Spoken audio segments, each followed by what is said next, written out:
जापानी लोग भारतीय लोगों को अपने घर क्यों नहीं बुलाते हैं? जापान में साल भर से ज्यादा समय से रह रहे एक भारतीय व्यक्ति ने जापान में एक अजीब बात देखी कि उसके जापानी मित्र विनम्र और मददगार थे, किंतु उसे कोई भी अपने घर नहीं बुलाता था, बल्कि एक कप चाय के लिए भी नहीं। हैरान और आहत होकर आखिरकार उसने एक जापानी मित्र से पूछा कि ऐसा क्यों है। काफी देर तक चुप रहने के बाद उस दोस्त ने भारतीय व्यक्ति को जवाब दिया कि हमें भारतीय इतिहास पढ़ाया जाता है, किंतु प्रेरणा लेने के लिए नहीं, बल्कि एक चेतावनी के तौर पर।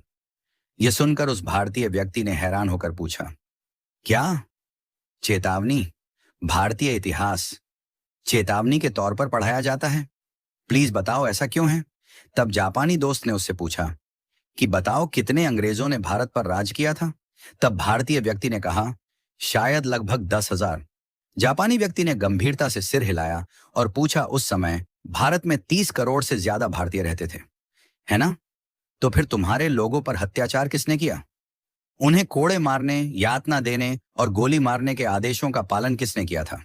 फिर उसने जोर देकर पूछा कि जब जनरल डायर ने जलियांवाला बाग में गोली चलाने का आदेश दिया, तो ट्रिगर किसने दबाया था?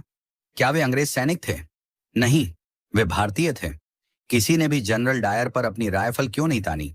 एक ने भी नहीं। फिर उसने कहा, तुम जिस गुलामी की बात करते हो ना, यही तुम्हारी असली गुलामी थी, शरीर की नहीं, आत्मा की। वह भारतीय व्यक्ति जड्डवत, मौन और शर्मिंदा खड़ा सुनता रहा। जापानी मित्र ने आगे कहा, चलो बताओ, मध्य एशिया से कितने मुगल आए थे? शायद कुछ हजार। और फिर भी उन्होंने सदियों तक तुम पर राज किया। मुगलों ने अपने संख्या बल से भारत में शासन नहीं किया, बल्कि तुम्हारे अपने लोगों ने सिर झुकाकर मुगलों को सलाम किया, अपने लोगों से द्रोह किया और मुगलों की वफादारी की, या तो जिंदा रहने के लिए या फिर चांदी के सिक्कों के लिए। तुम्हारे अपने ही लोगों ने अपना धर्म परिवर्तन कर लिया, अपनी बहन बेटी मुगलों से ब्याह दी। तुम्हारे ही लोगों ने तुम्हारे नायकों को अंग्रेजों को सौंप दिया। बताओ, चंद्रशेखर आजाद के साथ विश्वासघात किसने किया था? वे अल्फ्रेड पार्क में छुपे हैं। यह खबर अंग्रेजों को किसने दी थी? भगत सिंह को, उस समय के बड़े राजनेता जो अंग्रेजों से अपनी बातें मनवा सकते थे। उनकी अनुमति के बिना फांसी पर चढ़ाना आसान था क्या? जो कि खुद को देशभक्त कहते थे। तुम भारतीयों को विदेशी दुश्मनों की जरूरत नहीं है। तुम्हारे ही लोग सत्ता, पद और निजी लाभ के लिए बार बार तुम्हें धोखा देते हैं। इसीलिए हम भारतीयों से दूरी बनाकर रखते हैं। जब अंग्रेज हांगकांग और सिंगापुर आए थे, तो एक भी स्थानीय व्यक्ति उनकी सेना में शामिल नहीं हुआ। लेकिन भारत में तुम सिर्फ दुश्मनों की सेना में ही शामिल नहीं हुए, बल्कि तुमने उनकी सेवा की, उनकी पूजा की, उन्हें खुश करने के लिए अपने ही लोगों को मार डाला। यही नहीं, तुम भारतीय तो आज भी नहीं बदले हो। तुमने इतिहास से कोई सबक नहीं लिया है।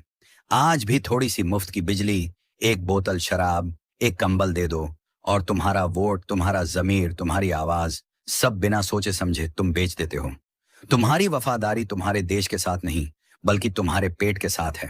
तुम नारे लगाते हो, तुम विरोध प्रदर्शन करते हो, लेकिन जब देश को तुम्हारे बलिदान की जरूरत पड़ती है, तब तुम कहां होते हो? तुम्हारी पहली वफादारी अभी भी अपने घर, परिवार, पत्नी, बच्चों और धन संपत्ति के प्रति है। बाकी देश और धर्म जाएं भाड़ में। इतना कहकर वह जापानी वहां से चला गया और वह भारतीय शर्म के मारे सिर नीचे किए वहीं पत्थर की तरह खड़ा रह गया।